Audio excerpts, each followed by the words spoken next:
Preskong seafoods na sobrang mura at pwede mong ipaluto? In this video, gagawin natin itong isang 1,000 peso challenge on seafood sa bagong bukas at pinag-uusapan na seafood restaurant malapit sa beach. Grabe, napasugod ako dito sa Compostela upang subukan itong dampa style seafood restaurant kung saan nag-o-offer sila ng sobrang mura at presko na seafoods na pwede mong ipaluto sa gusto mo. Nice! Pwedeng sweet and sour, garlic buttered, prito, calamares o kahit french fries pwede. Huh?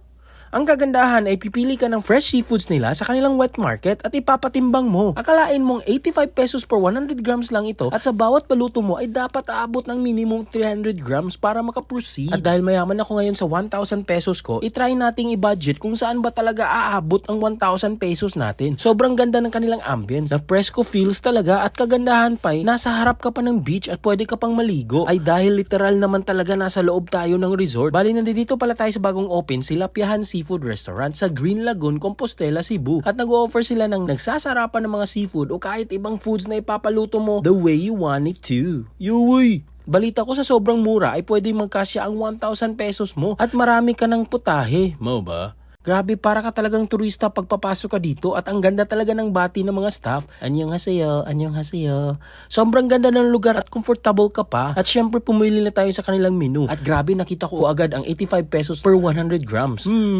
So, sa isda na portion, syempre dahil sweet ako sa asawa ko, pinili ko sweet and sour. At ayun, may shrimp. All-time fave ng asawa ko, garlic buttered. Mabuti di ako buttered. Tira. Wow, calamares. Matik agad pinili ko. At ayun, dapat puntahan natin ang kanilang wet market. Ayay.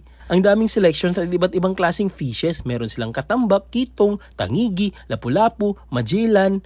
At syempre pinili ko si Little Mermaid. Targetin natin 300 grams. So syempre si Nemo at si Dory nakukuha natin. Yahoo! Ganon din sa pusit. Dalawa makukuha mo sa 300 grams, baby. At dito naman sa mga shrimps, hala, ang daming mga shrimps. Sweet, whew! Excited na ako at tara tignan natin ang pagluto.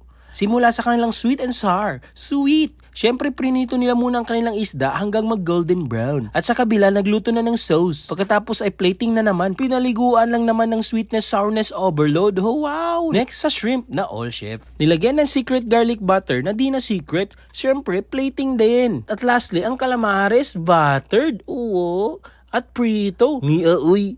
At last plating. Wow, deliver na nila. Let's go! Grabe, sobrang ganda ng mga presentation, may nanalo na. Akalain mo lahat ng mga ito ay only 995 pesos lang at may free 1.5 coca na at rice. Hay dula. Tingnan nyo nga naman sa shrimp, sobrang simple pero mapangakit. Atak na. Expected sobrang homestyle na next level, hindi overpowering ang mga lasa at sobrang kuha kiliti ko sa sip-sip pa lang ng ulo. Syempre sa sauce nila sobrang sarap at perfect sa rice. Diyos ko! Next, ang kanilang sweet na kagaya ko at sour ni Camera Woman. Patay ko dito. Wow, ang saucy at ganun pa rin simple na elevated taste like home talaga. Damang-dama ang presko ng isda. At take note, dalawa ang isda. Woo! Last but not the least, syempre ang ultimate calamares na sobrang crispy tignan. May kasama pang dalawang sauce, cheese at spice vinegar. Grabe, sobrang crispy talaga, malambot ang squid at ang perfect ng breading. Sa sauce naman nila na yellow, sobrang creamy cheesy at bagay pala sa calamares at syempre sa vinegar. My God, dama ko ang presko. Lagpas ang kaligayahan ng ating experience dito sa Lapiahan. At sobrang ang sasarap ng mga seafoods at mas na-amaze pa ako na 995 pesos lang to lahat. Akalain mong may sukli pa akong 5 piso at plus may pasyaron pa para sa pamilya ko. Magpapasalamat muna ako sa local site na may magandang optical services and products kagaya nito at lalo akong gumapo. Check lang more about them sa description box below. At ayun na mga idol, try no sila at for sure lahat abot kaya. Check the description box for more details. More good to good, fresh.